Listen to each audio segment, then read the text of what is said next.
Du Point, de retour sur le plateau de la ville Nouveaux Horizons, et Patrick Blanc, botaniste, chercheur. C'est à vous. Et bienvenue, on est ravis de vous avoir. Vous êtes à la fois un scientifique, parce que vous êtes chercheur au CNRS, et puis un inventeur, et un créateur, et un explorateur. Donc on va parler de tout ça à la fois, et le sujet d'étude, évidemment, c'est la plante. Donc pas celle-là qui est en plastique, d'après ce que j'ai compris. Vous êtes l'inventeur du mur végétal, et donc le mur végétal en plastique, on est d'accord, c'est pas vraiment un mur végétal. C'est devenu un phénomène, le mur végétal. Alors les premiers, ils datent d'il y a plus de 20 ans. Ouh là là, oui, c'est peut-être mieux avec ce truc-là. Oui. Enfin non, il date depuis quand j'étais ado, donc quand j'avais 15-16 ans, j'en ai quand même 50 de plus. La première installation, c'était pour la Villette, la Cité des Sciences de la Villette, en 86, donc ça fait bien plus que 20 ans, vous voyez, ça fait 35 ans. Et alors, il y a eu la Fondation Cartier, notamment. Bien sûr, Il y a eu le Quai Branly, qui est l'un des qui était le plus gros d'ailleurs à ce moment-là. Bien sûr, avant le Quai Branly, il y avait eu avec André Poutzmann quand même quelque chose de très important. C'était le Pershing Hall, là près des Champs-Élysées. Pourquoi Oui. important? Parce que c'était la première fois que finalement, je montrais que ce que je faisais depuis tellement d'années, ça pouvait se réaliser sur un des plus hauts immeubles de Paris, puisqu'il y avait 32 mètres de hauteur. Donc, si vous voulez, c'est là que tout d'un coup, les architectes se sont dit « Ouh là là, mais qu'est-ce que ça veut dire ?» Finalement, il est possible de penser un peu différemment une façade. Donc, on sortait de l'aspect, on va dire, décoratif, entre guillemets, comme à la Fondation Cartier ou les choses plus petites que j'adore. La Fondation Cartier, il est là depuis 98, il est toujours en pleine forme. Mais là, le fait d'intervenir sur une façade, donc le Quai Branly après... Donc non, mais c'est l'information, c'est que les murs végétaux sont des murs construits pour durer. Ah ben oui, évidemment. Quand on se permet de vouloir essayer d'installer la vie sur une façade, la moindre des choses, c'est de faire tout pour qu'elle dure le plus longtemps possible. Je dis au maximum, j'en suis à une trentaine d'années. Mais alors, ce qui est fascinant dans cette affaire, parce que c'est un mur, donc un mur, il a une fonction, et néanmoins, ce sont des êtres vivants, des plantes. Mais ça veut dire qu'on peut donc dompter les plantes. Vos plantes, elles sont comment dire, vous les invitez, mais elles sont disciplinées ou elles font ce qu'elles veulent? Quelle horreur. Attendez, bon, quand on est botaniste, quand même, la première chose, c'est... Enfin, dans mon cas, moi, je ne m'occupe pas de la classification des plantes et de la taxonomie. Bon, c'est pas ça qui m'intéresse. Mais ce qui m'intéresse, c'est vraiment le comportement des plantes dans leur milieu. Donc là, depuis les années 70, pour toutes mes études, thèses, et puis CNRS et tout ça, j'étudie les plantes qui se débrouillent avec 1% d'énergie lumineuse. C'est-à-dire les plantes qui vivent en sous-bois de forêt tropicale. Ah, voilà, on va parler de ça. Comment? On va parler de ça, oui. Voilà, oui, non, mais donc, ce que je veux dire, c'est que travaillant sur des plantes qui vivent avec très très peu d'énergie, c'est-à-dire que moi, ce que j'observe, c'est leur comportement, leur inventivité. Donc, quand je les installe sur les murs, les plantes, avant tout, les espèces que je choisis, il faut déjà qu'elles soient adaptées au climat qu'il y a là où je fais le mur. En intérieur, c'est pareil. Que vous soyez ici à Nice, que vous soyez à Singapour, à New York ou n'importe où, on a toujours 20, 22 degrés. C'est la même chose dans le monde entier. Donc là, il n'y a pas de problème du moment qu'on leur donne de la lumière et de l'eau. En revanche, à l'extérieur, c'est là où c'est plus passionnant quelque part, c'est que là, pour le coup, faire un mur à New York ou à Bangkok ou à Paris, ça n'est pas la même histoire. Et donc là, il faut tenir compte beaucoup plus justement de ce que sont les plantes que l'on invite. Mais alors justement, vous dites que vous les invitez, mais vous leur assignez une fonction quand même à ces plantes.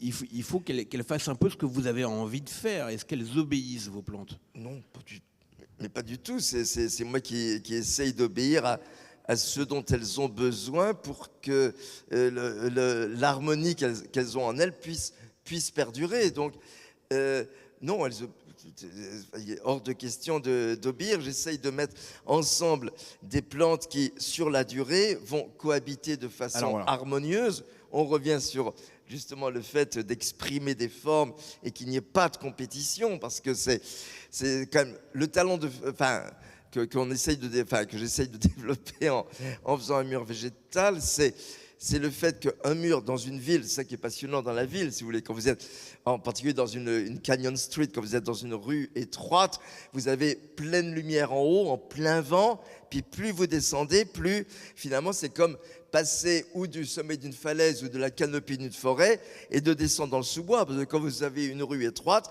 après quand vous arrivez en bas de la rue, vous avez très peu de lumière, exactement comme dans un sous-bois de forêt. Donc, bien évidemment, quand vous passez de 100% à 1 ou 2 ou 3% de l'intensité lumineuse, vous n'allez pas mettre les mêmes plantes en haut, au milieu et en bas. Donc, la première des choses, et c'est là où elles n'obéissent pas, c'est pour ça que je parle d'inviter, c'est-à-dire qu'il faut que moi, je sélectionne les espèces qui pourront se développer à long terme dans ces différents milieux par rapport, comme je disais, à la lumière, au vent, à la température, etc. Mais alors, le sujet de la ville, c'est toujours le sujet de la cohabitation entre les gens. Et alors, dans un mur végétal urbain, est-ce que la cohabitation, même si elle est pensée au début, il n'y a pas des accros? Est-ce que parfois, vous ne dites pas, celle-là, elle exagère un petit peu? Si, évidemment, il faut étayer. Oui, heureusement qu'elles exagèrent, c'est une bonne chose. Et donc, c'est là où il y a évidemment à tailler. D'autres ne sont jamais à tailler. Certaines plantes produisent une nouvelle feuille, elles en perdent une autre. Donc là, il y a aucune taille. Mais en revanche, des branches, des plantes, des espèces, des dicotylédones en particulier qui ont des rameaux donc qui poussent en avant, donc qui produisent de plus en plus de feuilles, là, il faut tailler. Mais ça, c'est des choses tout à fait élémentaires. Il y a de la vie animale dans les murs végétaux? Pas que animale. Il y a des habitants à l'intérieur? Évidemment, il y a ce qui apparaît en premier lieu, évidemment, c'est les oiseaux qui viennent, parce que pour des oiseaux, c'est bien un mur végétal, c'est vertical, et les chats ne peuvent pas grimper pour venir les choper. Ils ne peuvent pas grimper, les chats? C'est trop vertical. De la pratique, je n'ai jamais vu un chat grimper sur un mur végétal, et j'ai vu tellement d'oiseaux d'espèces différentes y faire des nids, donc ça veut dire que quelque part, ça n'est pas très favorable à ces types de prédateurs. Vous avez évidemment des tas d'insectes, des papillons, puisque quand il y a des fleurs, et puis bon, c'est des choses tout à fait normales, mais il y a surtout ce que je ne prévois pas, c'est tout ce qu'on ne voit pas.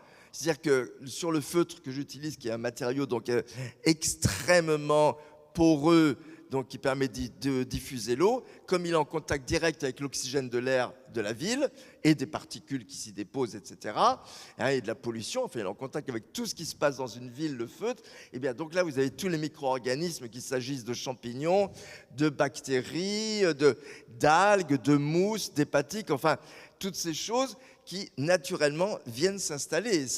Et ça donc il y a, quand vous dites quelle forme de vie, oui, il y a ce qu'on voit, les oiseaux, tout ça, bon, c'est très agréable de voir des oiseaux et des papillons. Il y a des bactéries, il n'y a pas de moustiques, puisqu'il n'y a pas d'eau stagnante. Donc ça va, il n'y a pas de moustiques dans les murs. Mais non, il n'y a pas d'eau stagnante. Les moustiques, pour les larves, il faut qu'il y ait toujours de l'eau stagnante. Il y a des serpents parfois? Non, je ne pourrais pas vous jurer que les murs que je fais en zone tropicale, je ne peux pas vous jurer qu'il n'y ait pas de serpents qui grimpent, parce que ça serait possible, mais en tout cas, dans les autres zones tempérées, mais ça pourrait se produire, et Varumni, c'est bien. Il y a des incrustes. Dans une fête, il y a toujours des incrustes. Sur Oui, un bien mur sûr. végétal, il y a des plantes qui poussent que vous n'avez pas invitées. Évidemment, quand on dit qu'il y a des oiseaux, ça veut dire que les oiseaux sont capables aussi de déféquer. Et quand ils ont bouffé une baie, que ce soit une baie de lierre, une baie de solanum, donc évidemment, et qu'ils se posent, et que dans le caca, il y a les graines, ce qui est tout à fait normal pour et dans ces cas-là, disperser vous les faites plantes. quoi? Vous laissez faire? Ça dépend.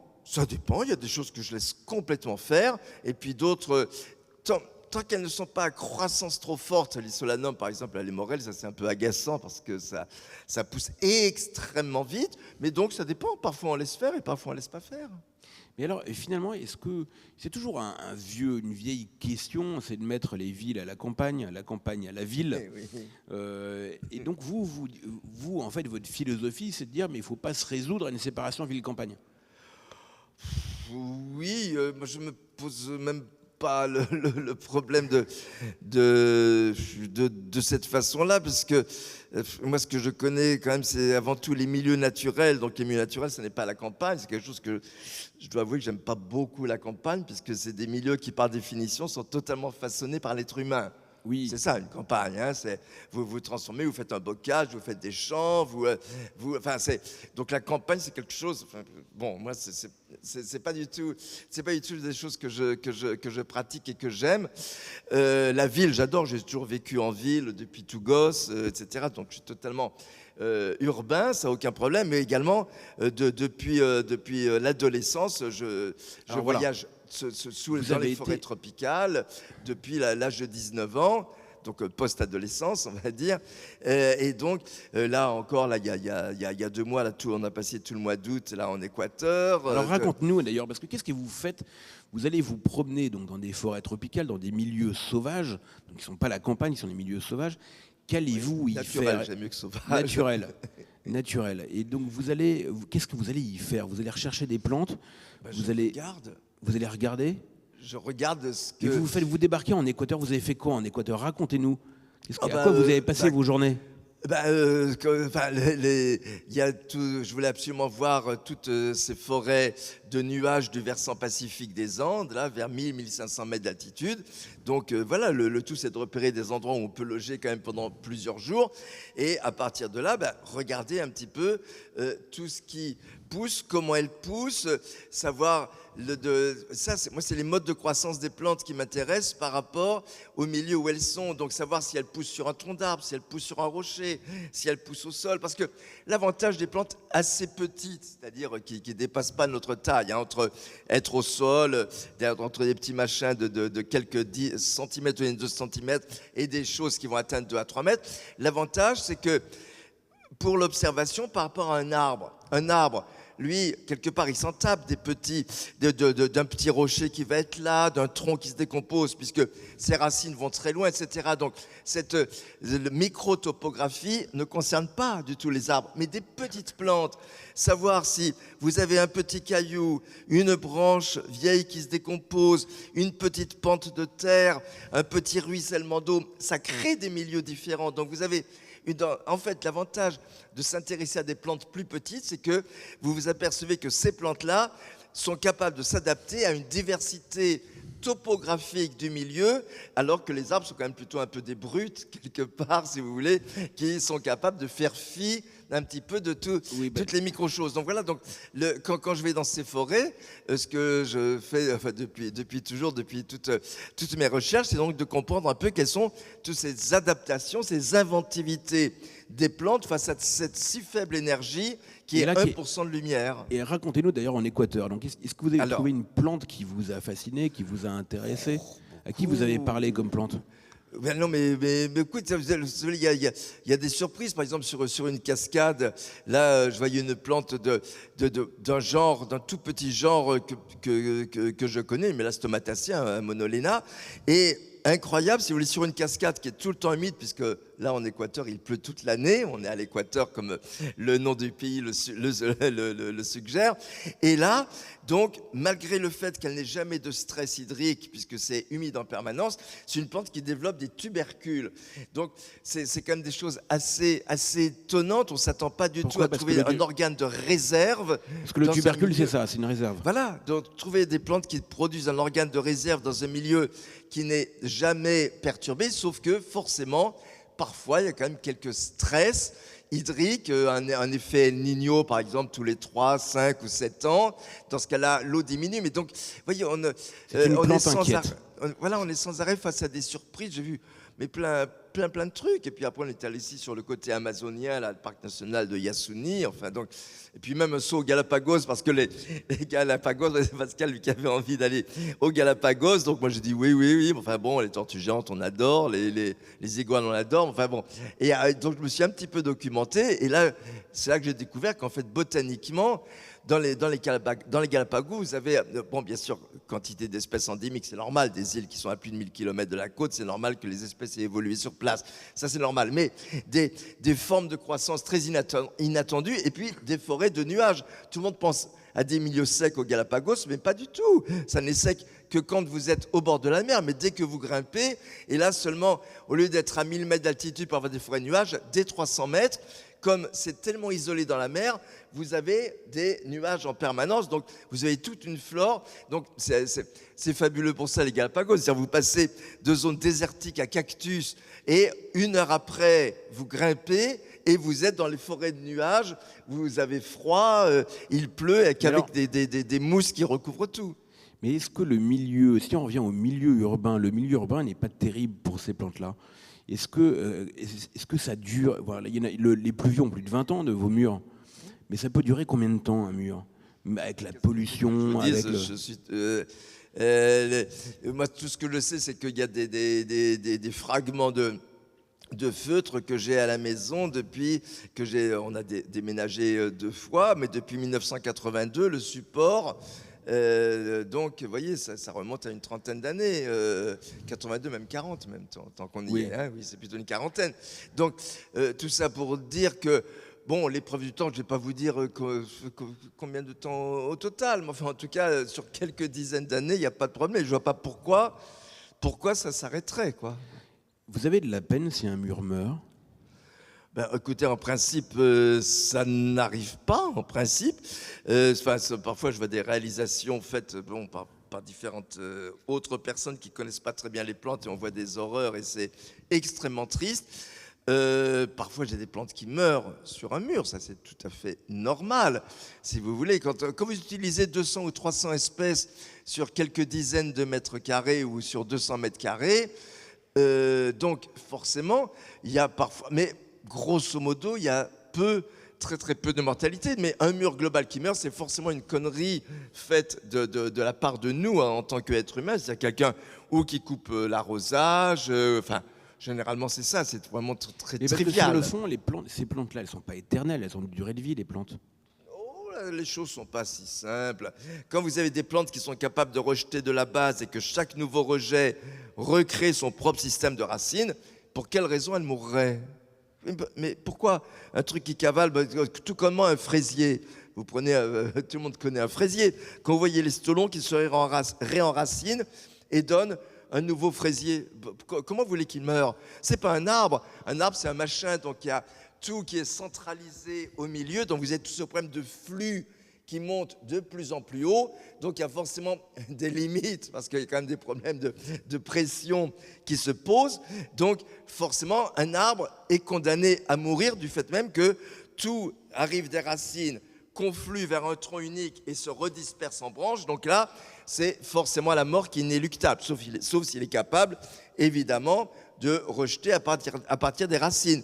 Mais des plantes petites, je vous dis, qui cavalent, qui seraient en racines, pourquoi voulez-vous qu'elles meurent?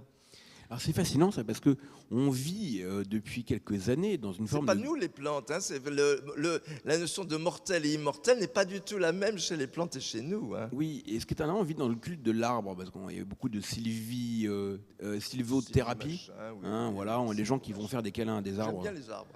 Et oui, mais en fait vous êtes dans le parti des plantes quand même, par rapport aux arbres. Oui. Clairement. Oui.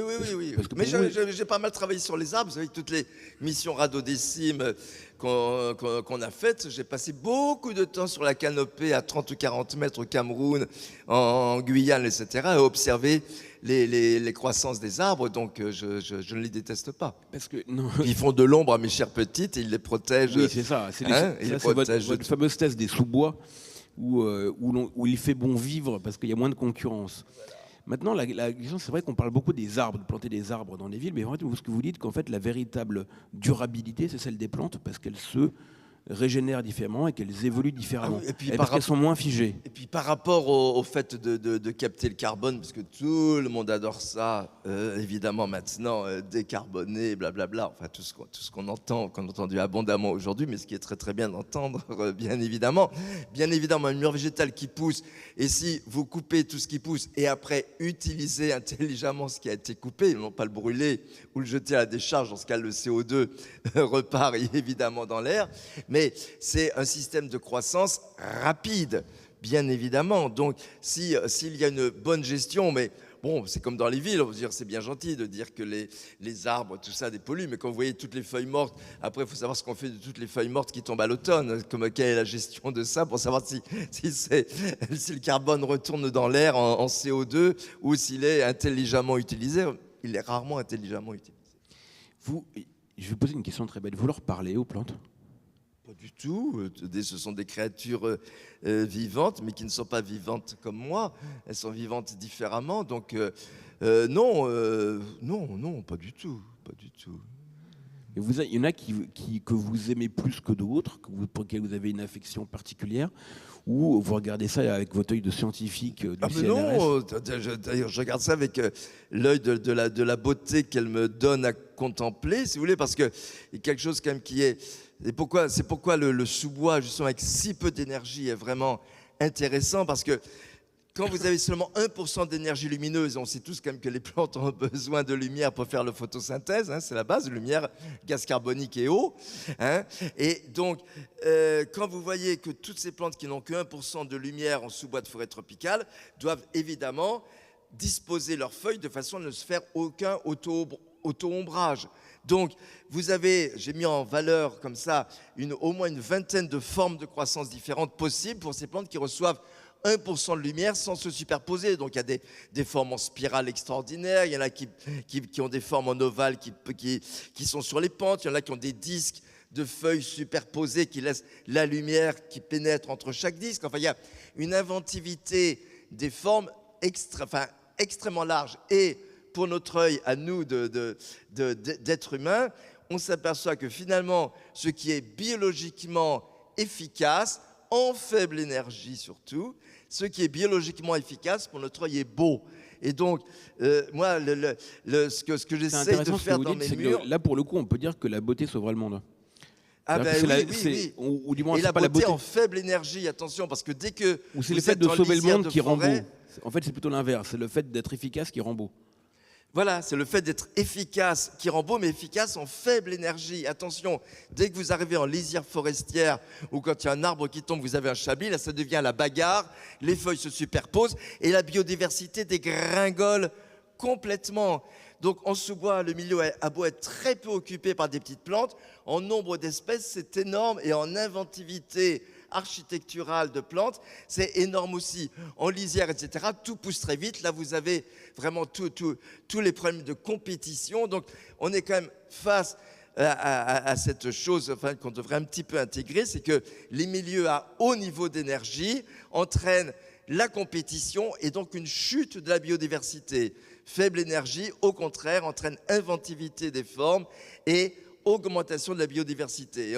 Et c'est vrai qu'avec nous, avec notre sang chaud, notre cerveau qui pompe une quantité d'énergie monstrueuse par rapport à ce dont on aurait besoin, on n'est vraiment pas des bons exemples de ce qui est durable comme espèce dans le temps. Mais bon, c'est tout ça pour ça, quand on voit ce qui sort des cerveaux humains. On ne sait jamais. Mais alors, finalement, on en a parlé un petit peu hier. Gilles Clément, qui est le concepteur du jardin en mouvement, oui. Lui, il dit en gros, le jardinier oriente, il est un peu le tuteur, mais il n'impose pas, il ne fabrique pas. Vous, avec vos murs végétaux, vous êtes un peu dans une logique comparable, c'est-à-dire que vous orientez un peu, mais vous ne dirigez pas, c'est pas un tableau que vous concevez comme le nôtre à Versailles. Vous n'imposez pas un tableau. Non, c'est pour ça que je reviens sur le fait que je n'oriente pas. Je veux dire, j'invite parce que je sais que dans le temps, la croissance de telle espèce sera harmonieuse par rapport à la voisine dans le temps. Donc c'est très différent. La conception d'un jardin, Gilles est un grand talent évidemment de concepteur de jardin, mais ça n'a rien à voir. Un jardin, c'est fait pour des individus humains qui vont déambuler. Donc, vous avez cette notion de mouvement de l'individu humain par rapport à des plantes qui sont figées. Et vous devez décider d'aller dans un jardin, accepter de passer du temps ou perdre du temps, suivant ce que les gens pensent, pour aller dans un jardin. L'avantage d'un mur végétal, vous sortez de votre métro, vous vous trouvez face à une façade qui évoque un petit peu une falaise en forêt, etc. La démarche, et vous voyez toutes les plantes d'emblée, donc c'est vous, pas votre œil qui décidait, oh là, celle-là, elle m'intéresse, celle-là, je l'aime, celle-là, elle est dégueulasse, celle-là, elle est comme ci. Alors que dans un jardin, vous n'avez pas le choix.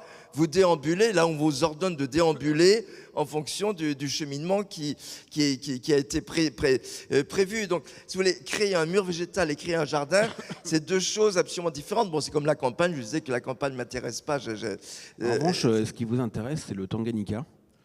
Oui. Alors on a dit qu'on allait parler de ça parce que le lac Tanganyika, qui pour moi est le centre du monde, entre le Congo, la Tanzanie, le Burundi et la Zambie au sud. Ouais, la Zambie. Oui, la Zambie Alors au sud. vous y êtes allé l'hiver dernier, qu'est-ce que vous êtes allé faire au Tanganyika? Et donc c'est rigolo parce que c'est vrai, on en parlait, je crois que vous et nous, on est à peu près parmi les très rares Français à être allés au sud-ouest du lac, au sud-est du lac Tanganyika, autour d'un petit bled paumé qui s'appelle Kipi. Le lac Tanganyika, c'est vrai que c'est extraordinaire parce que moi, depuis tout gosse, j'adore les poissons parce que j'ai commencé mes murs végétaux en fait parce que je voulais purifier l'eau des aquariums. Vous étiez aquariophile. Voilà, je suis toujours totalement quoi. À la maison, je vis sur un aquarium de 6 mètres sur 7, sur 50 cm de haut, avec une vitre qui touche. Et quand je travaille, sous mes pieds, j'ai les poissons qui passent. Et essentiellement du lac Tanganyika et Malawi, essentiellement. Donc, moi, c'est vrai qu'aller voir le lac Malawi et le lac Tanganyika, pour moi, c'est le retour aux amours de jeunesse. Et surtout, au point de vue floristique, tout près du lac Tanganyika, vous avez toute cette région du Rukwa qui est extrêmement intéressante parce que vous avez des forêts sèches, donc caducifoliées. Et là, il y a quand même des plantes incroyables. Par exemple, il y avait un costus dont les feuilles... comme quoi l'intelligence n'est pas que en sous-boisson, même parfois en milieu plus clair. Vous avez ce costus qui est une petite plante plaquée au sol avec des feuilles rondes, pas plus grandes que ça. Mais la feuille épouse chaque petit mouvement du sol ou chaque branche qui tombe. Donc, il recouvre les feuilles ça fait vraiment 4 feuilles en étoile comme ça, qui recouvrent tout, donc qui empêchent les herbes de pousser, puisque comme on est en milieu plus ouvert, les herbes peuvent pousser, donc elle élimine... Elle protège son territoire. Voilà, complètement, en se plaquant à n'importe quel support. Donc voilà, tout ça pour dire qu'il n'y a pas que dans les sous-bois de forêt tropicales. Et donc là, tout près du lac Tanganyika, il y avait ce costus spectabilis, qui porte très bien son nom en l'occurrence, qui est une toute petite chose, très efficace dans sa façon de protéger son territoire. Merci 1000 fois, vous en parlez avec une passion communicative de ces plantes. C'est elle qu'il faut remercier. C'est elle qu'il faut les remercier. On les invite et on les remercie après, c'est ça. Hein. On leur enverra des brisoles. Bravo, merci beaucoup. Merci. Merci pour ces belles perspectives. Merci à tous les deux. On va changer d'échelle puisqu'on va parler de la ville du quart d'heure. Tout disponible à moins de 15 minutes du logement. Est-ce que c'est le remède à la ville pas chiante que l'on a évoqué tout à l'heure? Réponse dans quelques minutes.